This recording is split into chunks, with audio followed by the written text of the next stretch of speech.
kehilangan arah, kehilangan kitab, kehilangan ketetapan. Karena di tengah-tengah Nabi Musa alaihissalam hidup orang-orang beringas yang tegar tengkuk. Nabi Musa ditolak, apalagi kitabnya. Datang lagi Yesus, jangankan kitabnya, Yesus aja ditolak.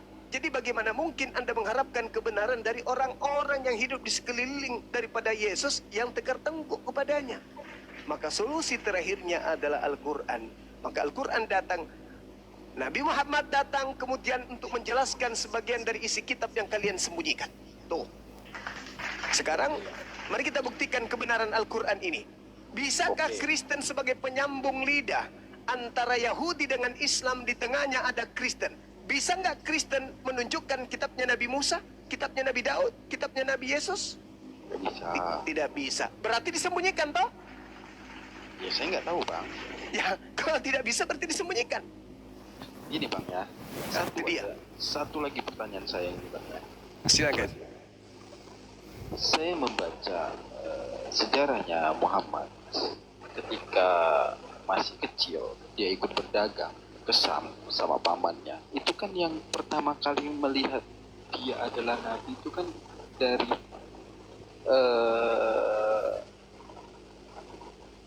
apa namanya? Orang Nasrani. Orang Nasrani. Iya. Dari pamannya bahkan. Iya. Berarti kan itu bukan untuk kaumnya Arab, berarti bukan untuk Islam harusnya. Karena untuk Nasrani sebenarnya berarti. Tadi dalilnya kan udah ku baca kawanku. Yahdi bihilla manittaba ridwanahu subulas salam.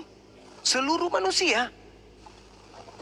Bahkan diseru kan, ya halal kitab, wahai Nasrani, wahai Yahudi. Kan diseru. Al-Quran surah Al-Ma'idah ayat 15. Yahudi Nasrani dipanggil, ya halal kitab. Yahudi Nasrani itu ahli kitab.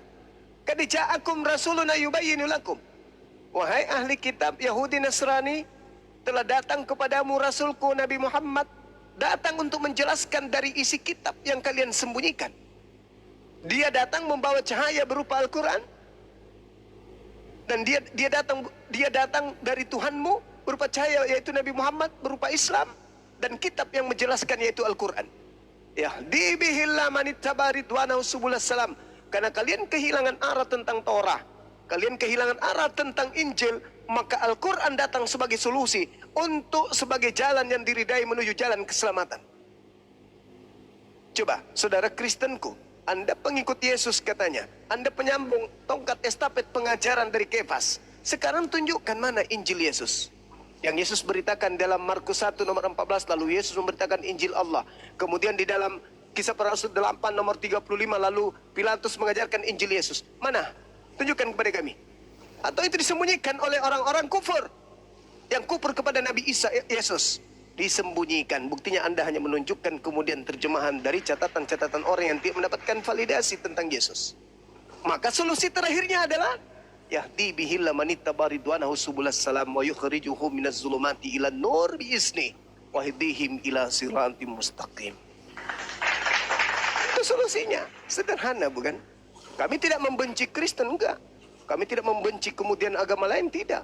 Tapi kami hanya menegakkan kemudian apa yang menjadi tuntunan yang harus kemudian kita jalani agar kita tertuntun menuju kepada pencipta langit dan bumi. Di dalam Al-Quran, Bung, sedikit lagi, Anda boleh ambil alih habis ini. Allah Subhanahu wa ta'ala menjelaskan kepada kami kemudian umat Islam, wa may yarghabu an millata Ibrahim illa man safiha nafsah wa laqad istafainahu fid dunya wa innahu fil akhirati laminaz salihin. Dan orang yang membenci agama Ibrahim hanyalah orang yang memperbodoh dirinya sendiri. Maka kami tidak membenci ajaran Nabi Ibrahim dan ajaran keturunannya, itu kami tidak benci. Karena kapan kami membenci ajaran itu, maka kami termasuk orang yang memperbodoh diri. Makanya kami menghargai. Kami tidak membahas agama yang lain. Yang kami bahas Yahudi, Nasara, dalam hal ini konsep Kristen, kami bahas itu. Kenapa? Kami tidak ingin memperbodoh diri, karena kami tidak membenci dari ajaran Nabi Ibrahim alaihissalam. Iskala lahu rabbu aslim, qala aslamtu li rabbil alamin. Ingatlah ketika Tuhan berfirman kepada Nabi Ibrahim, berserah dirilah. Lalu kemudian Ibrahim menjawab, aku berserah diri kepada Tuhan seluruh alam semesta. Wa wasabiha Ibrahim banihi wa Yaqub, ya baniya innallaha astafa lakumuddin fala tamutunna illa wa antum muslimun. Dan Ibrahim mewasiatkan, mewariskan ucapan kepada anak-anaknya. Demikian juga Yakub. Apa ucapan dan wasiat mereka? Wahai anak-anakku, sesungguhnya Allah telah memilih ajaran ini untukmu, agama ini untukmu. Maka janganlah kamu mati kecuali dalam keadaan muslim. Illa wa antum muslimun. Am kuntum syuhada is hadra Yaqub al-maut is qala li banihi ma ta'buduna min ba'di qalu na'budu ilahaka wa ilaha abaika Ibrahim wa Ismail wa Ishaq ilaha wahida wa nahnu lahu muslimun. Apakah kamu menjadi saksi saat maut akan menjemput Nabi Yakub alaihi salam ketika dia berkata kepada ke-12 anaknya, apa yang kamu sembah sepeninggalku wahai anak-anakku?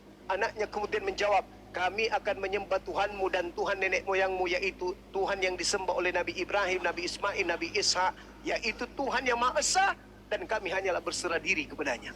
Jelas di Islam. Makanya kami menghargai Yesus, Bung. Saya siang malam 24 jam. Memang kadang saya kasar. Tapi tujuannya adalah membersihkan Yesus dari ajaran-ajaran paganisme.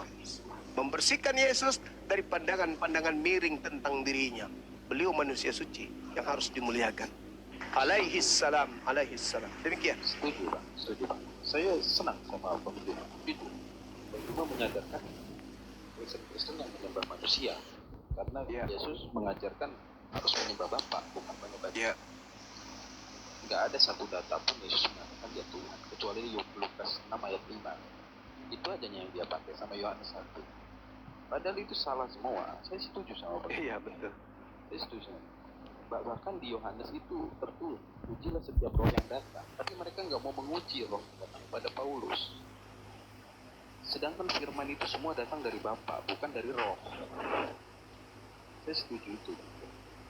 Saya suka, cuma apal semua tidak. Saya suka. Cuman gini sih, kalau saya tidak.